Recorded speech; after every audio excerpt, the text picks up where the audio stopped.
In my mind, this is the most important video on this entire website on pain and suffering and why.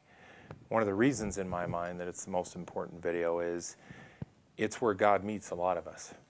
And so I know that at some point there's going to be people coming here that are really hurting. And I'm really hoping to get this right. So I've written a few notes down because I want to hit everything I need to hit. But again, this one's important. This is vital for us to wrap our brains around.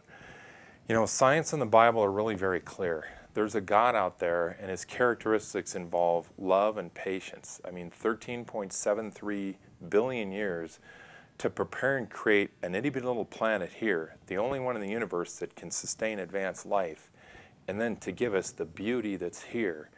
And so many other things, it speaks to his love and his patience. When you look at the Bible, and he comes to earth as a man, he suffers and dies for us, and he knows us. And when you look at the depictions of Jesus when he was on this planet, Jesus is God. Study the Word, our holy book. He is God, come to this planet, part of a three-person God. The way he treated people, even people that aren't Christians, that really, like Gandhi said, he said, I love your Christ, I don't like your Christians, and he's right. But everybody agrees that Jesus was amazing. Now, he's God. That's who he is. So we see patience, we see love, we see all this goodness. But then we look around and we see all the evil and the pain and the suffering, and it doesn't seem to be in sync with everything else. Why is that a part of this life? I would argue it's perspective. A lot of us are agnostic in this country and around the globe. It's like maybe there's a God, maybe there's not. Maybe there's an afterlife, maybe there's not. And if we're honest, a lot of us, I know people that I go to church with that say, I don't really know that I believe that I'm going to live after I die. They don't really believe in a life after death. We should, because we know that God is outside of our space-time dimension. He's out there. He can easily create us to be outside of this space-time dimension. Part of us is spiritual. We're going to live forever. But again, a lot of people don't have faith in that. So our perspective, a lot of us, on why is there so much pain and suffering comes from looking at it from this life and this life alone. And I would tell you, if this was it and we lived and died and that was it, I would not follow Christ. I wouldn't follow God. I mean, God forgive me for saying that, but I wouldn't. Because I wouldn't be able to excuse the fact that I think it stinks that there's little kids that are dying every day on the other side of the globe painfully, and people that are dying, decent people dying of disease, people being raped and murdered. This is a brutal, brutal life, and I don't get it. And if it's only about this life, I don't want any part of it. I would not be a follower of Christ. But that's not the perspective. The perspective is that there is an eternity, that this life is very short, and then there's eternity. Now I have a question for you. Maybe you're a parent, maybe you're not. Maybe you can at least think about being a parent. Would you ever allow your child to allow a stranger to inflict pain on your child even for a brief moment? Would you do that? Absolutely you would. That's what you do when you go to a clinic and have some nurse that you probably don't even know come into the room, take out a needle, stick your child, make your child cry because of all the pain, and give them an immunization shot. You allow that. You do that. Why? Why would you allow that much pain to happen to your child? Because you know that that shot can save their life, that it can lead to years of healthy living. We don't run into that nurse and say, how dare you, I hate you for allowing so much pain and suffering in my child. So it's all perspective. When we recognize that this life on earth is going to be less than 120 years for all of us, but eternity is eternity, billions, trillions of years, and we're still going, then you know what? A little stick of a needle for a few seconds to give us life on this planet is very analogous to the idea of sometimes this life, this short life of ours here is very painful. And yet, it's because he's got to get our attention for eternity. There are rules to this game, and God follows the rules. A lot of us, again, assume maybe there's a God, maybe there isn't, and hey, if I'm just an average, decent Joe or Josephine, I'm going to make it to heaven. If I'm basically good and the ledger is on the positive side, I'm going to heaven. God tells us in this holy book that we should absolutely trust because it's amazing. That is absolutely not the way to get to heaven. The book of Galatians says that is how you are still under the curse if you think you can live up to God's standards and make it there. We can't. So what does God do? He creates a trial life, a first life, to weed out those of us that are going to figure it out and have good hearts and appreciative hearts to go into eternity with, so we can really enjoy paradise and the incredible life after this that God has planned for us, and get rid of the folks that, you know what, they could care less, and that's fine.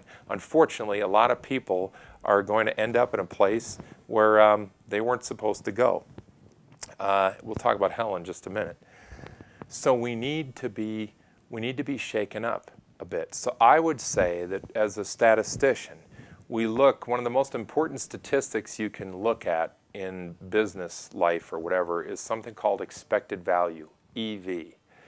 Now I think we know from human nature, if we spoil a child, if we just heap things on a child and give them all sorts of stuff that even beyond what they need, just what they want, they're probably not going to be appreciative.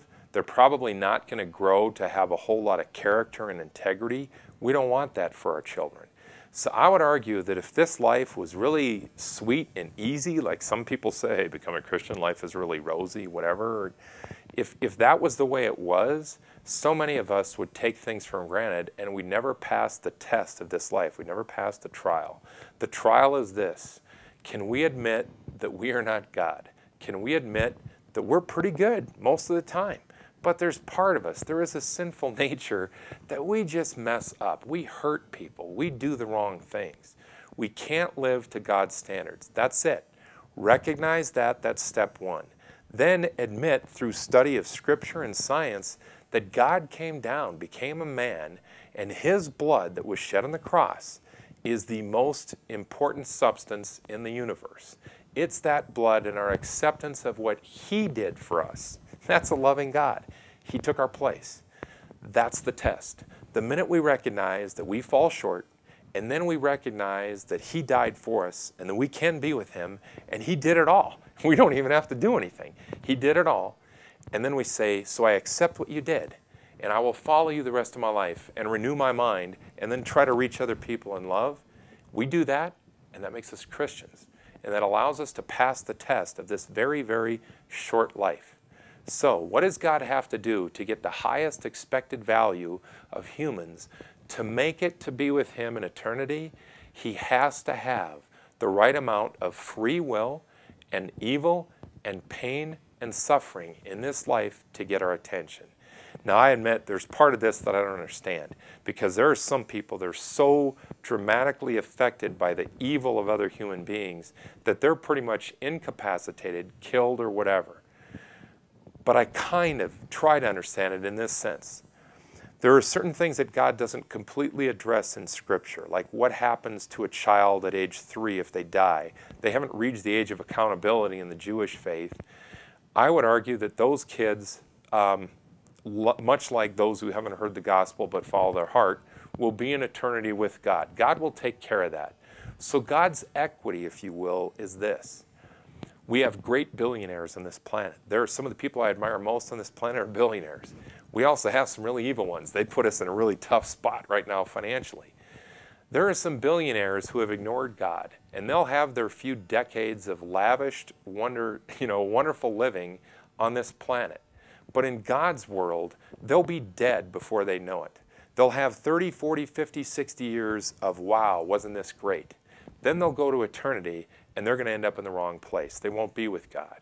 Meanwhile, those little kids that are starving on the other side of the world and die before their age 5, they lived a horrible life for a brief moment of time on this planet. But in God's equity, what do they get? They get eternity with God, with all the loving hearts that have made it to the next life. They'll have an eternity with wealth way beyond what any billionaire had on this planet. That's God's love. That's God's plan. That's the way God rolls. That's how He does things.